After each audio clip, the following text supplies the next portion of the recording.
নমস্কার বন্ধুরা, সুবচনের সাহিত্য সভায় আপনাদের স্বাগত জানাই। ধারাবাহিকভাবে পড়ে শোনাচ্ছি সোম থেকে শুক্রবার সপ্তাহের 5 দিন নানা উপন্যাস। আজ পড়ে শোনাচ্ছি তারাশঙ্কর বন্দ্যোপাধ্যায়ের লেখা নাগিনী কন্যার কাহিনীর 9ম পর্ব। জয় বিশহরী, জয় মা পদ্মাবতী, জয় তোমার জয়। অরণ্যে পর্বতে দরিদ্রের ভাঙা ঘরে রাত্রির অন্ধকারে তুমি গৃহস্থকে রক্ষা করো মা। বেদেকুলকে পেটের অন্ন দাও, পরনের কাপড় দাও। সাঁতালির বিষ বেদেদের নাগিনী কন্যে বেদেকুলের ধর্মকে মাথায় করে রাখে। বেদের মেয়ে অবিশ্বাসিনী, বেদের মেয়ে ছলনাময়ী, বেদের মেয়ে কালামুখী। তাদের অধর্ম, তাদের পাপ বেদেকুলকে স্পর্শ করে না।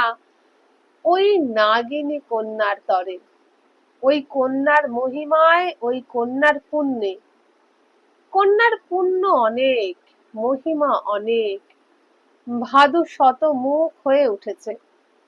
কন্যের অঙ্গ ছুঁয়ে বলেছে, জননী হামরার চোখ খুলিছে, তোমার অঙ্গ ছুঁয়া মা বিশহরীর নাম লিয়া বলছি, আমরার চোখ খুলিছে। হ্যাঁ, অনেক কাল পরে এমন মহিমে দেখলাম কন্যের, আমরার চোখ খুলিছে। ভাদু 10-এর মজলিসে বর্ণনা করেছে সেই ঘটনার কথা। বলেছে সে স্বচক্ষে দেখেছে কন্যের মধ্যে নাগিনী রূপ। বলেছে আবছা অন্ধকার ঘর, বাইরে কাতার বেঁধে লোক দাঁড়িয়ে। অনেক লোক দেখতে এসেছে সাঁতালির বিষ বেদেরা নাগ বন্দি করবে। ঘরের মধ্যে 3 জন বেদে, আর দরজার মুখে সেই মানুষটি, মাথায় রুক্ষ কালো লম্বা চুল, মুখে গোঁফ দাড়ি, চোখে চিলের মতো দৃষ্টি। সাক্ষাৎ চাঁদ সদাগরের প্রাণের বন্ধু শঙ্কর গারুরি। রাঢ় দেশের নাগু ঠাকুর, নাগেশ্বর ঠাকুর। সাঁতালির বেদের বিদ্যার পরখ করতে নিজের পরিচয় গোপন করে দাঁড়িয়েছিল ঠাকুর। তার চোখ কি এড়ানো যায়? গঙ্গারামের কোমরে জড়ানো পদ্মনাগ ঠিক ধরেছিলেন তিনি। ভাদু বলে, মুই ছিলাম বসে, খড়ি পেতে হাত চালায় দেখছিলাম হামরার কোমরে সাপ, তাও ঠাকুরের দৃষ্টি এড়ায় যাবে কোথা। মারলে হাঁক, সবুর। সে যেন গর্জে উঠল, অরণ্যে বাঘ। মনে হলো আজ আর রক্ষা নাই। গেল মান, গেল ইজ্জত, গেল দুশ্মনের মুখ হাসলো, কালি পড়লো সাঁতালির বেদের কালো বরণ মুখে। উপরে বুঝি কেদ্দা উঠলো পিতৃপুরুষেরা। ভাদুর মনে পড়েছিল সেই সর্বনাশের রাত্রির কথা, যে রাত্রে লোহার বাসর ঘরে কাল নাগিনী দংশন করেছিল লক্ষিন্দরকে।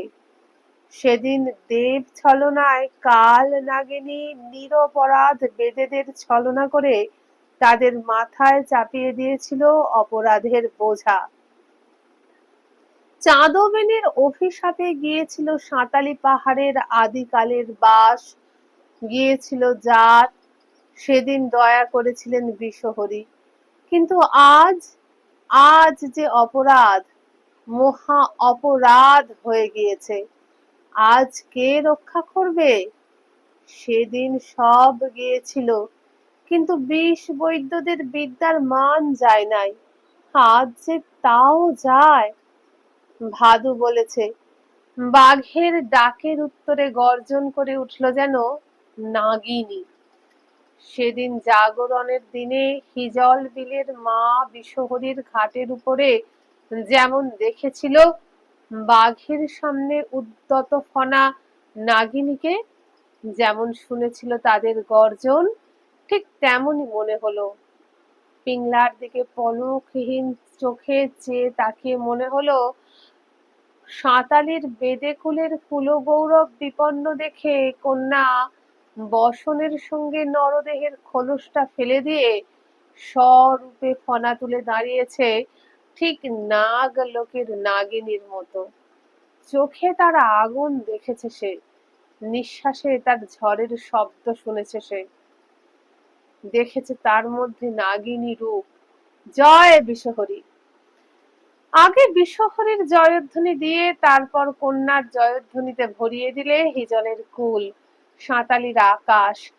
কলিকালে দেবতার মাহাত্ম্য যখন ক্ষয় হয়ে আসছে, হিজলের ঘাস বনের আড়ালে যখন কুটিল কলির প্রবেশপথ রোধ করা যাচ্ছে না, তখনই একদা এমনই ভাবে কন্যার মাহাত্ম্য মহিমা প্রকাশিত হওয়ার কাহিনী শুনে সাঁতালির মানুষেরা আশ্বাসে উল্লাসে উচ্ছ্বসিত হয়ে উঠল। ভাদু শপথ করে বলে সে প্রত্যক্ষ দেখেছে কন্যার নাগিনী রূপ। পিংলার নিজেরও অবশ্য তাই মনে হয়।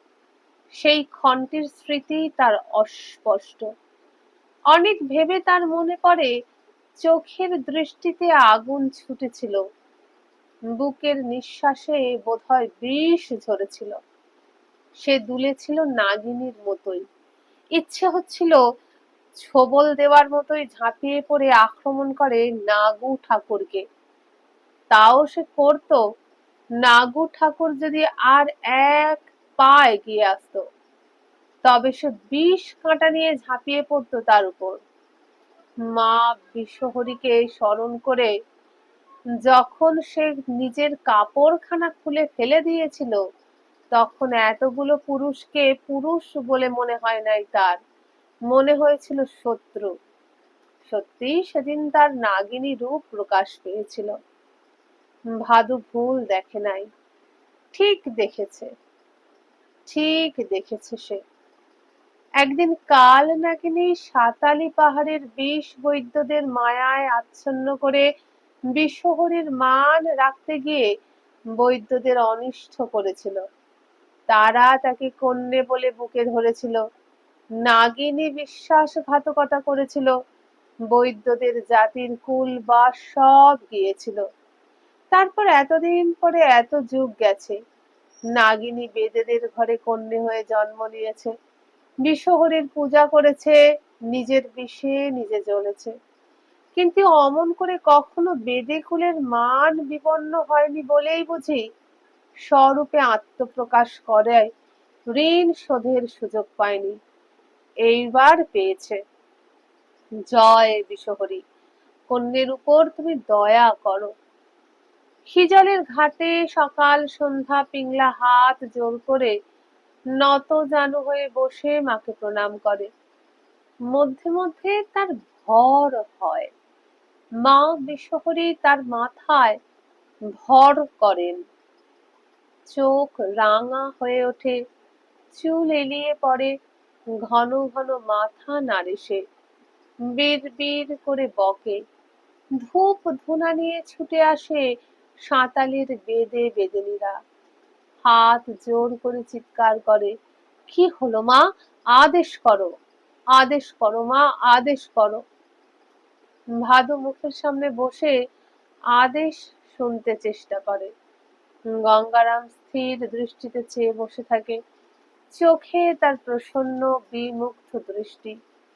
পিংলার মহিমায় জটিল চরিত্র গঙ্গারাম যেন বশীভূত হয়েছে। মধ্যে মধ্যে অচেতন হয়ে পড়ে পিংলা। সেদিন বেদে কুলেদের শির বেদে হিসেবে সেই তার শিথিল দেহ কোলে তুলে নিয়ে কন্যার ঘরে শুইয়ে দেয়। দেবতাশ্রিত অবস্থায় কন্যাকে স্পর্শ করার অধিকার সে ছাড়া আর কারও নাই। গঙ্গারানীর সেবা করে। বেদেরা দরজায় বসে থাকে উদ্গ্রীব উৎকণ্ঠিত হয়ে। চেতনা ফিরলেই তারা জয়ধ্বনি দিয়ে ওঠে। গর্তে খোঁচা খাওয়া সাপের মতোই পিংলা তাড়াতাড়ি উঠে বসে। অঙ্গের কাপড় সম্বৃত করে তীব্র কণ্ঠে বলে, যা যা, তুই বাইরে যা। গঙ্গারামকে পিংলা সহ্য করতে পারে না। গঙ্গারামের চোখের দৃষ্টিতে অতি তীক্ষ্ণ কিছু আছে, সহ্য করতে পারে না পিংলা। শিবরাম কবিরাজ বলেন, এই সময়ে একদিন আমি গিয়েছিলাম সাঁতালি। ওদিকে তখন আচার্য ধৈর্যটি কবিরাজ মহাপ্রয়াণ করেছেন।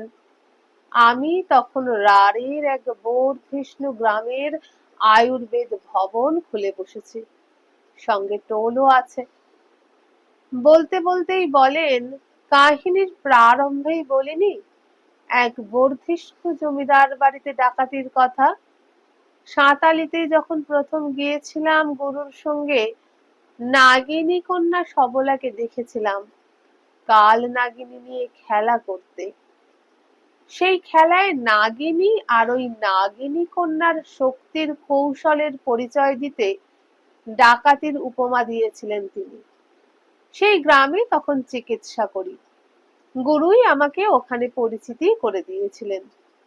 গুরু যতদিন জীবিত ছিলেন ততদিন সূচিকা ভরণ গুরুর আয়ুর্বেদ ভবন থেকেই আনতাম। গুরু চলে গেলেন, আমি প্রথম সূচিকা ভরণ প্রস্তুত করব সেবার। মুর্শিদাবাদ জেলা হলেও গঙ্গার পশ্চিম তীর, রাঢ় ভূম, গঙ্গা অনেকটা দূর। এ অঞ্চলে বিষ বেদেরা আসে না, আমার ঠিকানাও জানে না। মেটেল বেদেদের অঞ্চল এটা। মেটেল বেদেরা খাঁটি কাল নাগিনী চেনে না, সর্পজাতির মধ্যেও ওরা দুর্লভ। তাই নিজে গেলাম সাঁতালি, স্বচক্ষে দেখলাম পিংলাকে, দেখলাম সাঁতালির অবস্থা। পিংলাকে দেখলাম শীর্ণ, চোখে তার অস্বাভাবিক দীপ্তি। সেদিনও ছিল ওদের একটা উৎসব। ধূপে ধুনায় বলিতে নৈবেদ্যে সমারোহ, বাজনা বাজছিল, বিষম ঢাকি, তুমরি, বাঁশি, চিমটে, মুহুর্মুহু জয়ধ্বনি উঠছিল। সবই যেন এবার বেশি। সাঁতালির বেদেরা যেন উচ্ছ্বসিত হয়ে উঠেছে। ভাদু প্রণাম করে বললে, কন্যে জাগিছেন বাবা, হামরাদের ললাট বুঝি এবারে ফিরল। মা বিশ্বহরীর মূর্তি ধররা কন্যাকে দেখা দিবেন মা, মোর মন এলিছে। চুপি চুপি আবার বললে, এতদিন দেখা দিতেন গো, এতদিনে দিতেন, শুধু ওই পাপিটার লেগগা, ওই শির বেদের পাপের তরে দেখা দিচ্ছেন নাই। দেখিছেন, দেখেন, হিজলের পানে তাকান। কি দেখেন? ইবারে পদ্ম ফুলের বহর, মা পদ্মাবতীর ইশারা ইটা গ। হিজল বিল পদ্মলতায় সত্য সত্যই ভরে উঠেছে। সচরাচর অমন পদ্মলতার প্রাচুর্য দেখা যায় না। বৈশাখের মধ্যকাল, এরই মধ্যে দুটো চারটে ফুল ফুটেছে, কুঁড়িও উঠেছে কয়েকটা।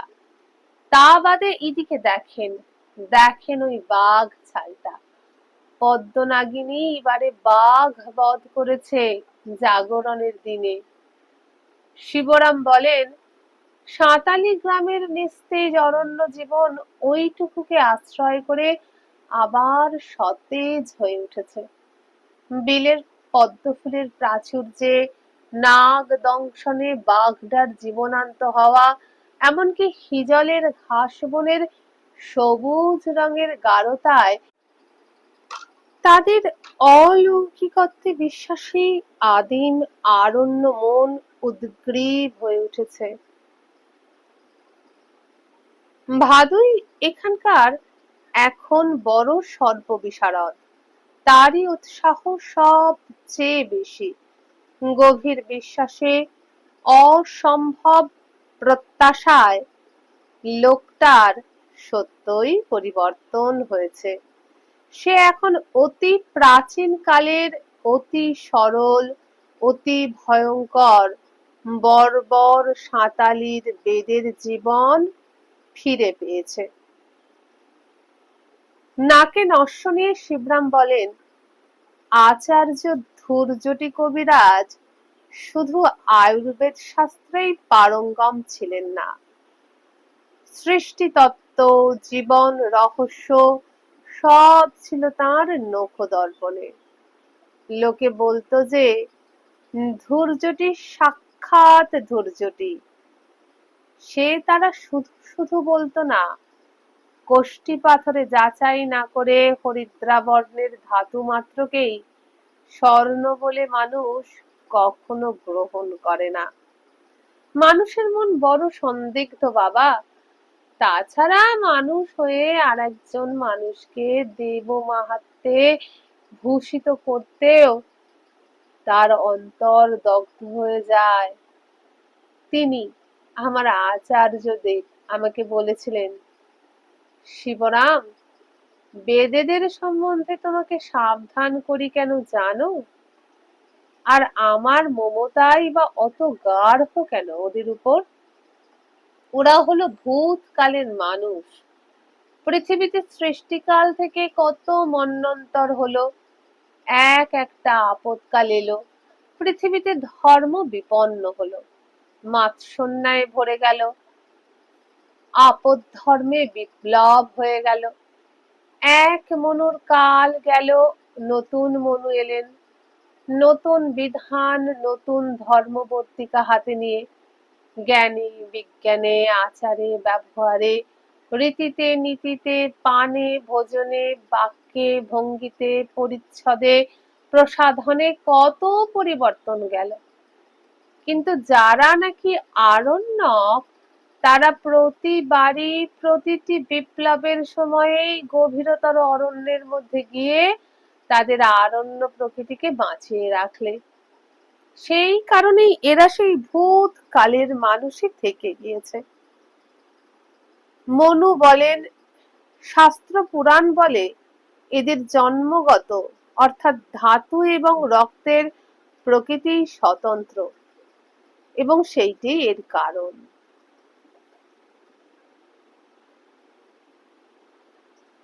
এই ধাতু ও রক্তের গঠিত দেহের মধ্যে যে আত্মা বাস করেন, তিনি মানব আত্মা হলেও ওই পতিত দূষিত আবাসে বাস করার জন্যেই সেই আত্মাও পতিত এবং দূষিত।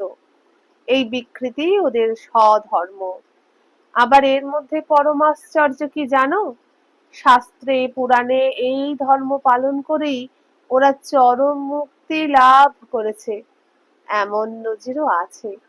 মহাভারতে পাবে ধর্মব্যাধ নিজের আচরণ বলে পরম তত্ত্বকে জ্ঞাত হয়েছিলেন। এক জিজ্ঞাসু ব্রাহ্মণ কুমার তার কাছে সেই তত্ত্ব জানতে গিয়ে তাকে দেখে বিস্মিত হলো।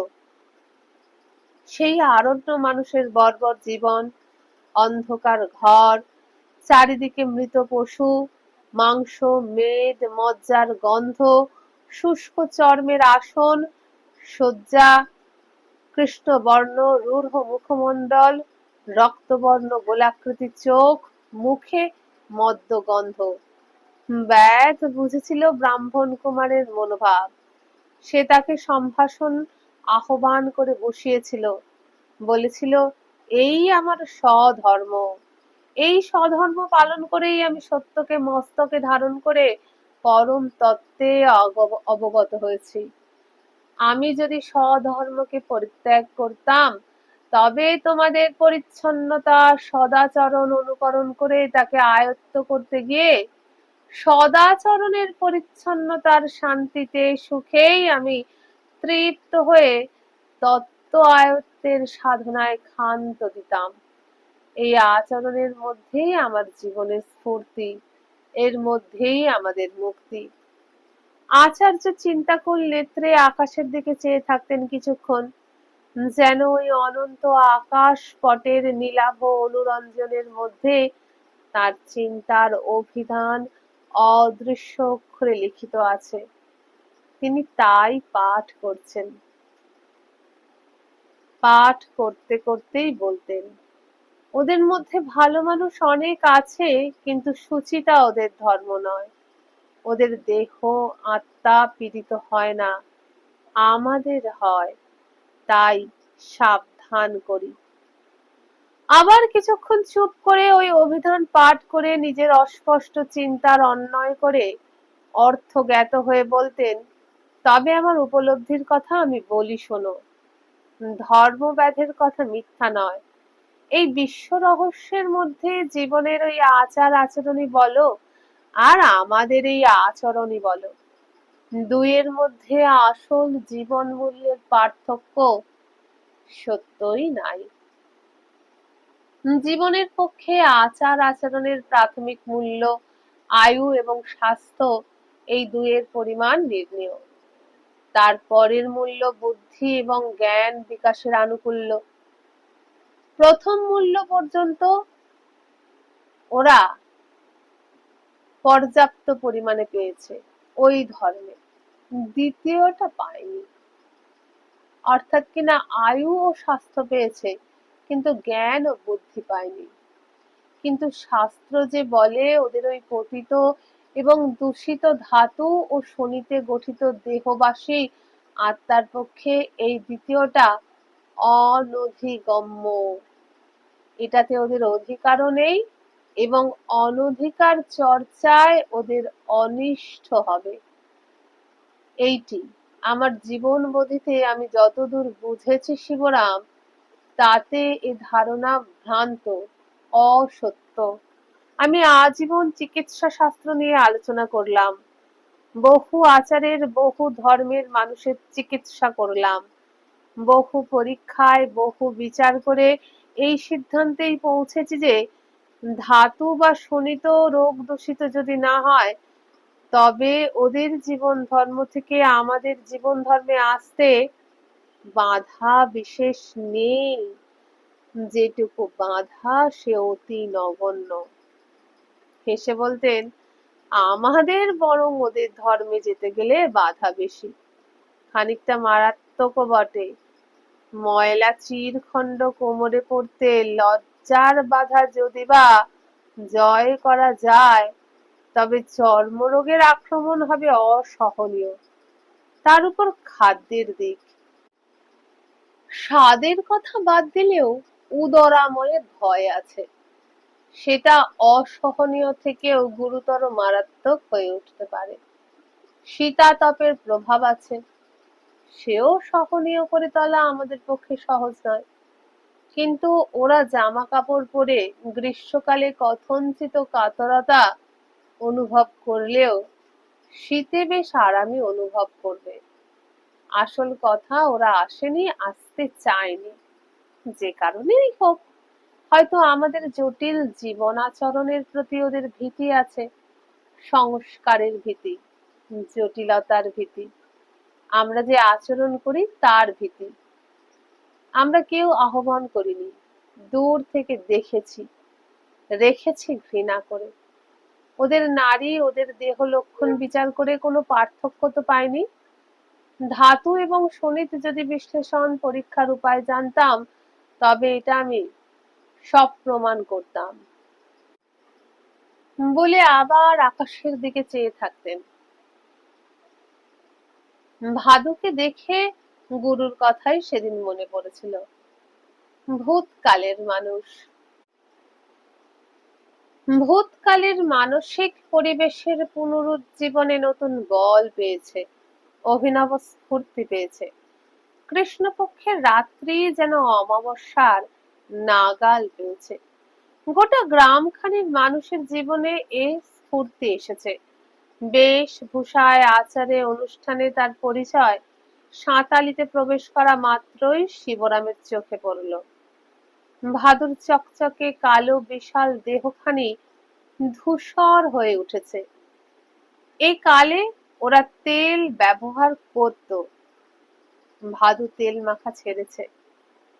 রুক্ষ কালো ঝাঁকড়া চুলের জটা বেঁধেছে, তার উপর বেঁধেছে এক টুকরো ছেঁড়া গামছা। আগে নাকি এই গামছা বাঁধার প্রচলন ছিল। গলায় হাতে মালা, তাবিজ, তাগার পরিমাণ প্রায় দ্বিগুণ করে তুলেছে। গায়ের গন্ধ উগ্রতর হয়ে উঠেছে, মদ্যপান বেড়েছে। গোটা সাঁতালির বেদেরা গিরি মাটিতে ছোপানো কাপড় পরতে শুরু করেছে। পিঙ্গলা যেন তপস্বীর নারী, শীর্ণ দেহ, এলাইত কালো তৈলহীন বিশৃঙ্খল এক রাশি চুল ফুলে ফেপে তার বিশীর্ণ মুখখানা ঘিরে ফেলেছে। চোখে অস্বাভাবিক গতি, সর্ব অবয়ব ঘিরে যেন একটা উদাসীনতা। ভাদু তাকে দেখিয়ে বললে, দেখেন কেনে কন্যের রূপ, সেই পিংলা কি হয়েছে দেখেন। চুপি চুপি বললেন। শিবরাম বলেন, গুরুর কথাই মনের মধ্যে ঘুরছিল। পিংলাকে দেখে একটা কথা মনে পড়ে গেল। গুরু বলেছিলেন, শিবরাম, একই দেশের জলবায়ুতে আমাদের বাস, একই রোগ, একই উপসর্গ, উপসর্গ লক্ষণ ওদের দেহেও প্রকাশ পায়, আমাদের দেহেও পায়। রোগ ভোগে কিছু পার্থক্য আছে, সেটা সহনশীলতার পার্থক্য। এমনকি মানসিক গতিও এক, আমি দেখেছি। শিবরাম স্থির দৃষ্টিতে পিংলার দিকে চেয়ে রইলেন। ধৈর্যরী কবিরাজের শিষ্য তিনি। তার বুঝতে বিলম্ব হলো না যে পিংলার এই লক্ষণগুলি কোনো দৈব প্রভাব বা দেবভাবের লক্ষণ নয়, এগুলি নিশ্চিত রূপে ব্যাধির লক্ষণ, মূর্ছা রোগের লক্ষণ। ব্যাধি আক্রমণ করেছে মেয়েটিকে। পিঙ্গলা তাকে দেখে ঈষৎ প্রসন্ন হয়ে উঠল। সে যেন জীবন চাঞ্চল্যে সচেতন হয়ে উঠল। হেসে বললে, আসেন গ ধন্বন্তরী ঠাকুর, বসেন, দে গ বসতে দে। একটা কাঠের চৌকি পেতে দিলে একজন বেদে। শিবরাম বসলেন। পিঙ্গলা বললে, সবলা দিদির কচি ধন্বন্তরী তুমি, তুমি হামরার ধন্বন্তরী ঠাকুর। কাল নাগিনীর তরে আসিছেন? হ্যাঁ, না এসে উপায় কি, গুরু দেহ রেখেছেন। হায় হায় গ, হামরাদের বাপের বাড়া ছিল গো। আহ আহ। কিছুক্ষণ স্তব্ধ হয়ে থাকা ছাড়া আর কিছু করা যায় না এর উত্তরে। শিবরামের চোখে জল এলো, মন উদাস হয়ে গেল। কিছুক্ষণ পর আত্মসম্বরণ করে শিবরাম বললেন, এতদিন সূচিকা ভরণ গুরুর কাছ থেকেই নিয়ে যেতাম, এবার নিজেই তৈরি করব, সেই জন্য এসেছি। কাল নাগিনীর খাঁটি জাত তোমরা ছাড়া কারুর কাছে পাবো না বলেই আমি এসেছি। পিংলা একটা দীর্ঘ নিঃশ্বাস ফেলে বললে, আর হয়তো পাবে না ধন্বন্তরী ঠাকুর, আসল হয়তো আর মিলবে না। কেন মিলবে না কেন? বিশ্বহরির ইশারা এসেছে, আদেশ এখনো আসে নাই, তবে আসবে, দেরি নাই তার। কাল নাগিনীকে নাগলোকে ফিরতে হবে, বুঝিছ? কথাটা ঠিক বুঝলেন না শিবরাম, মুখের দিকে চেয়ে রইলেন। প্রশ্ন বুঝতে পারল পিংলা। তার প্রখর দৃষ্টি, চোখ দুটি প্রখরতর হয়ে উঠল, যেন জ্বলন্ত অঙ্গার গর্ভচুল্লিতে বাতাস লাগলো। সে বললে, তুমি শুনো নাই, মুই ঋণ শোধ করেছি, এবারে বিশ্বহরির হুকুম আসিবে। বিশ্বহরি, মনে লাগছে বিধেতা পুরুষের দরবারে হিসাব খতায় দেখিয়েছেন, তারে বলিছেন, দেনা তো পরিশোধ করিছে কন্যে, এবারে মুই কন্যের ফিররা আস্তি হুকুম দিতে পারি? কও।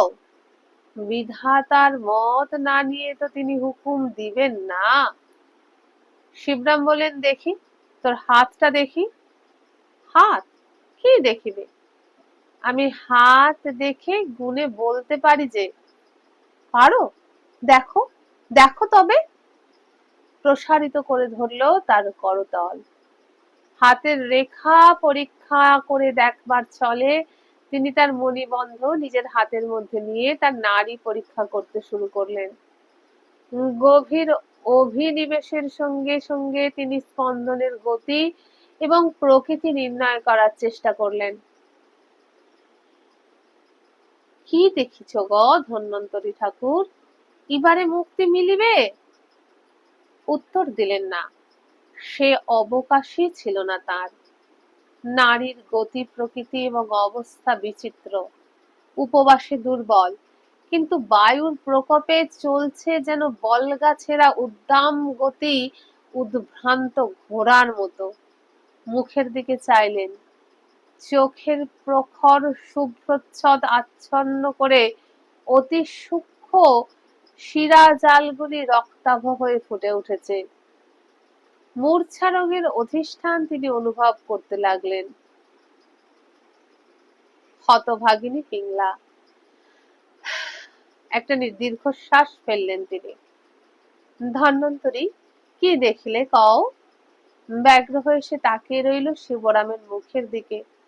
এমন করা তুমি নিঃশ্বাস ফেললা কেন গ? শিবরাম ভাবছিলেন, হতভাগিনী উন্মাদ পাগল হয়ে উঠবে, ওদিকে নতুন নাগিনী কন্যার আবির্ভাব হবে। দেবতা অপবাদে স্বজন পরিত্যক্ত উন্মাদিনীর দুর্দশার কি আর অন্ত থাকবে? অথচ সহজে তো মৃত্যু হবে না। এই তো ওর বয়স, কত হবে, বড়জোর 25। জীবন যে অনেক দীর্ঘ। আবার পিঙ্গলা প্রশ্ন করলে, মুক্তি হবে নাই, লিখনে নাই? এবার শিবরাম বললেন, দেরি আছে পিঙ্গলা, দেরি আছে। হ্যাঁ, মা তোকে নিয়ে যেতে চান, কিন্তু নিয়ে যাবেন কি করে? তোর দেহে যে বায়ুর প্রকোপ হয়েছে, দেবলোকে কি রোগ নিয়ে কেউ যেতে পারে? স্থির দৃষ্টিতে কবিরাজের মুখের দিকে সে চেয়ে বসে রইল। মনে মনে খতিয়ে দেখছে সে কথাগুলি। কয়েক মুহূর্ত পরে তার দুই চোখ বেয়ে নেমে এলো অনর্গল অশ্রুর ধারা। তারপর মা বলে একটা করুণ ডাক ডেকে লুটিয়ে পড়ে গেল মাটির উপর। একটা নিদারুণ যন্ত্রণায় সর্বাঙ্গে আক্ষেপ বয়ে যেতে লাগলো। পৃথিবীর মাটি যেন তার হারিয়ে যাচ্ছে। দু হাতে খামচে মাটির বুক সে আঁকড়ে ধরতে চায়। মুখ ঘষতে লাগলো। নিদারুণ আতঙ্কে যেন মা ধরিত্রীর বুকে মুখ লুকাতে যাচ্ছে। ওদিকে বেদেরা কোলাহল করে উঠল, ধূপান, ধুনান, বিষম ঢাকি বাজা। শিবরাম বললেন, থাম, থাম তোরা, কন্যার রোগ হয়েছে। ভাদু উগ্র হয়ে উঠল, কি কইলা? যা জানো না কবরেজ, তা নিয়ে কথা বলিও না। খবরদার, মায়ের ভর হয়েছে, যাও তুমি যাও, কন্যারে ছুঁয়ো না এখন, যাও। গঙ্গারাম নীরবে বসে বসে দেখলে সব। কবিরাজের দৃষ্টির সঙ্গে তার দৃষ্টি মিলতেই সে একটু হাসলে। আশ্চর্য হয়ে গেলেন শিবরাম। গঙ্গারাম সমস্ত বেদেদের মধ্যে স্বতন্ত্র পৃথক হয়ে রয়েছে। এসবের কোনো প্রভাব তাকে স্পর্শ করে নাই। শিবরাম উঠে এলেন। শিবরাম দাঁড়িয়েছিলেন হিজল বিলের ঘাটে। ভাদু তাকে ভরসা দিয়েছে, বলেছে, কন্যে বলিছে বটে, কাল নাগিনীরা চলি গেল নাগলোকে মায়ের ঘরে সস্থানে, সেটা বেশি বলিছে। আর দেনা শোধ হলো, জননীর আদেশ আসিবে বলিছে। হামরারাও ধেয়াইছি কি, তবে হামরাদের সেই জাত ফিররা দাও, মান্নি ফিররা দাও, সাঁতারি পাহাড়ের বাস ফিররা দাও। বিধেতার হিসেব সূক্ষ্ম হিসেব কবিরাজ। বিধেতা কি কররা বিষহরীকে বলিবে, হ্যাঁ ঋণটা শোধবোধ হয়েছে, তবে হ্যাঁ বিষহরী দরবার জানাইছেন বিধাতার কাছে, ইহা হতে পারে। শিবরাম চুপ করে শোনেন। এর আর উত্তর কি? অরণ্যের মানুষের অরণ্যের ভাষা বুঝতে পারে, তাদের বিশ্বাস, তাদের সংস্কৃতি, এই সম্পর্কে ধূর্যটি কবিরাজের শিষ্যের অবিশ্বাস নাই, কিন্তু ভ্রম সংসারে আছে। পিংলার অবস্থা সম্পর্কে ওদের যে ভ্রম হয়েছে এতে তার এক বিন্দু সন্দেহ নাই। অরণ্যের মানুষ পত্রপল্লবের মর্মর শোনে, তাদের শিহরণ দেখে, বুঝতে পারে মেঘ ঝড়ের সম্ভাবনা।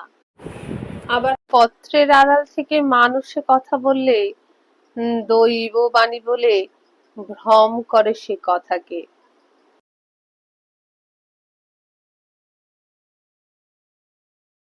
মহাদেবকে হত্যা করে জলে ঝাঁপিয়ে পড়েছিল সে প্রায় ৮-১০ বছর আগের কথা। সবলার পর নাগিনী কন্যে পিংলাকে সবলা তার জীবনের সব কথাই বলে গিয়েছে।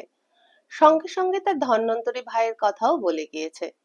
বলে গিয়েছে, হামরার ভাই তো নয়, সে হইল নাগিনী কন্যের ভাই। তুই তার চরণের ধুলালিস, তারে ভাই বলিস। পিংলাও তাই বলে। শিবরামও তাকে স্নেহ করেন। ঠিক সেই কারণেই এই তেজস্বিনী আবেগময়ী মেয়েটিকে এমন বেদনাদায়ক পীড়ায় পীড়িত দেখে অন্তরে অন্তরে বিষণ্ণতা অনুভব না করে পারলেন না শিবরাম। ভাদু তাকে আশ্বাস দিয়েছে আসল কৃষ্ণ সর্পিনী ধরে দেবেই, অন্যথায় তিনি চলে যেতেন। হাঙরমুখীর খালে নৌকো বেঁধে তিনি ভাদুর প্রতীক্ষা করে রয়েছেন।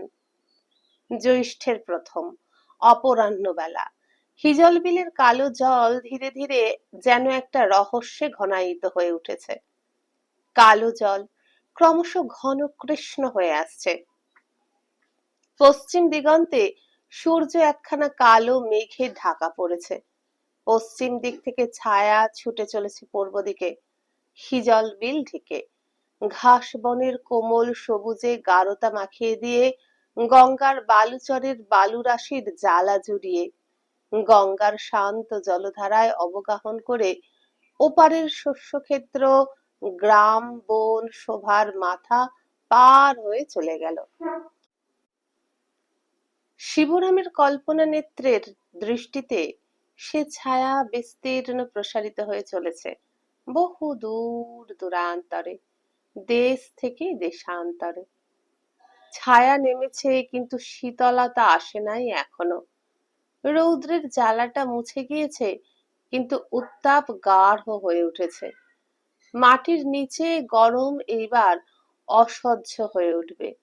এইবার হিজলের সজল তটভূমি হয়ে উঠবে সর্পসংকুল। সাপেরা বেরিয়ে পড়বে। দীর্ঘক্ষণ তাকিয়েছিলেন হিজলের জলজ পুষ্প শোভার দিকে। চারিপাশে সবুজের খের, মাঝখানে কালো জল। কলমি, শুষ্নী, পানারি, শালুক, পদ্মদামের সবুজ সমারোহ নবীনতার কোমল লাবণ্যের মরকতের মতো নয়নাভিরাম। তারই মাঝখানে হিজলের জল যেন সুমসৃণ চিক্কণ একখানি নীলা। এই শোভাতেই তিনি তন্ময় হয়েছিলেন। হঠাৎ তিনি কীট দংশনে বিচলিত হয়ে দৃষ্টি ফিরালেন। দেখলেন তার পায়ের কাছেই লাল পিঁপড়ার সারি চলেছে। একটু দূরে একটা গর্ত থেকে তারা পিলপিল করে বেরিয়ে পড়ছে। হেসে একটু সরে দাঁড়ালেন তিনি। এদেরও বিষ আছে। মানুষের বিষ বোধহয় দেহকোষ থেকে নির্বাসিত হয়ে মনোকোষে গিয়ে আশ্রয় নিয়েছে। সাপের চেয়েও মানুষ কুটিল। ধন্বন্তরী ভাই, চমকে ফিরে দাঁড়ালেন শিবরাম। কাঁধে গামছা নিয়ে ঘাটের মাথায় দাঁড়িয়েছিল পিংলা। একটি অতি ক্লান্ত স্নিগ্ধ হাস্যরেখায় তার বিশীর্ণ মুখখানি ঈষৎ প্রদীপ্ত হয়ে উঠল। কোমল স্নিগ্ধ কণ্ঠে বললে, জননীর দরবারের শোভা দেখিছ? এমন ভাবে সে কথাগুলি বললে যে শিবরাম যেন তার স্নেহাস্পদ বয়ঃকনিষ্ঠ। তিনি লুব্ধ হয়েছেন এই মনোহারিণী সজ্জায়। আর এই সমস্ত কিছুর সে অধিকারিণী, বয়োজ্যেষ্ঠা। তার মুগ্ধতা এবং লুব্ধতা দেখে প্রশ্ন করছে, দেখছো এই অপরূপ শোভা? ভালো লেগেছে তোমার? কি নেবে বলো তো? শিবরাম বললেন, হ্যাঁ, এবার হিজল সেজেছে বড় ভালো। তুমি স্নান করবে? হ্যাঁ, স্নান করব। আপন বিষে মুই জল্লা মরলাম ধন্বন্তরী ভাই। অঙ্গে যত জ্বালা, মাথায় মনে তত জ্বালা। জানো, সবলা কইছিল, নাগিনী কন্যা মিছা কথা, কন্যে আবার নাগিনী হয়? কই, বুঝলাম না তো কিছু। কিন্তু একটু চুপ করে সে মৃদু ঘাড় নাড়লে, কিছু অস্বীকার করলে সবলার কথা। মৃদু স্বরে বললে, মুই বুঝলাম যে, পরাণে পরাণে বুঝলাম, চোখ মুদলি দেখি মুই, মোর আত্মারাম এই ফনা বিছায়ে দুলছে, দুলছে, দুলছে। লক লক করিছে জিভ, ধক ধক করিছে চোখ দুটা, আর গর্জাইছে। শিবরাম চিকিৎসকের গাম্ভীর্যে গম্ভীর হয়ে ধীর কণ্ঠে বললেন, তোমার অসুখ করেছে পিংলা, তুমি নিজের দেহের একটু শুশ্রূষা করো, ওষুধ খাও, স্নান করো দুবেলা। ভালোই করো তুমি, কিন্তু এমন রুখো স্নান না করে মাথায় একটু তেল দিও। বললে না, মাথায় জ্বালা, দেহে জ্বালা, তেল ব্যবহার করলে ওগুলো যাবে, তুমি সুস্থ হবে। স্থির দৃষ্টিতে পিংলা শিবরামের মুখের দিকে চেয়ে রইল। প্রখর হয়ে উঠেছে তার দৃষ্টি। একটু শঙ্কিত হলেন শিবরাম। এইবার উন্মাদিনী হয়তো চিৎকার করে উঠবে, কিন্তু সেসব কিছু করলে না পিংলা। হঠাৎ আকাশের দিকে মুখ তুলে ঘন মেঘের দিকে চেয়ে রইল। কিছু যেন ভাবতে লাগলো। কালো মেঘ পুঞ্জিত হয়ে ফুলছে, তারই ছায়া পড়েছে পিংলার কালো মুখে। অতি মৃদু সঞ্চারণে বাতাস উঠছে, বিলের ধারের জলজ ঘাসবনের বাঁকা নমনীয় ডাঁটাগুলি কাঁপছে। সাঁতালির চরের এক হাঁটু উঁচু কচি ঘাসবনে মৃদু সাড়া জেগেছে। ঝাউ গাছের শাখায় কাণ্ডে গান জাগছে।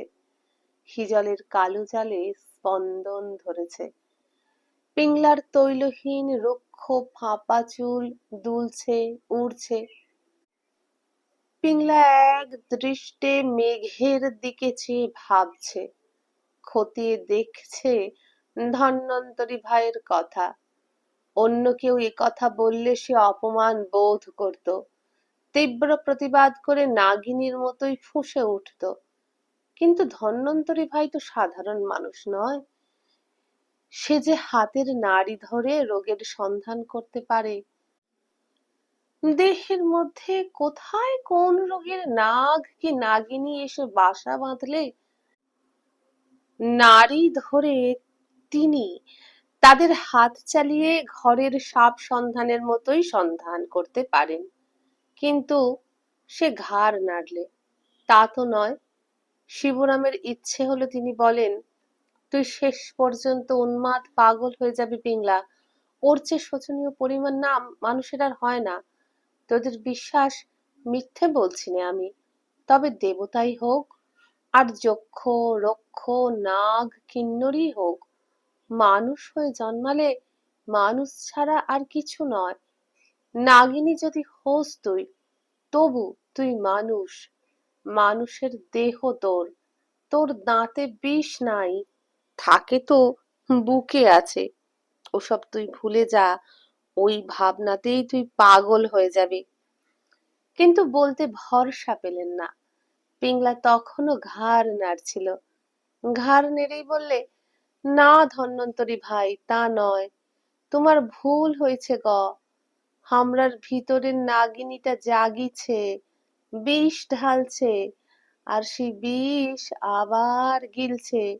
তোমাকে তবে বলি শুনো, ই কথা কারুকে বলি নাই, গুহ্য কথা, নারী মানুষের লাজের কথা। রাতে হামরার ঘুম হয় না, বেদে পাড়ায় ঘুম নেম্মা আসে, আর হামরার অঙ্গ থেক্কা চাঁপা ফুলের বাস বাহির হয়। সে বাসে আমি নিজে পাগল হইয়া যাই গো, মনে হয় দরজা খুললা চুট্টা বাহির হইয়া যায় চরের ঘাস বনে, নয়তো ঝাঁপিয়ে পড়ি হিজলের জলে।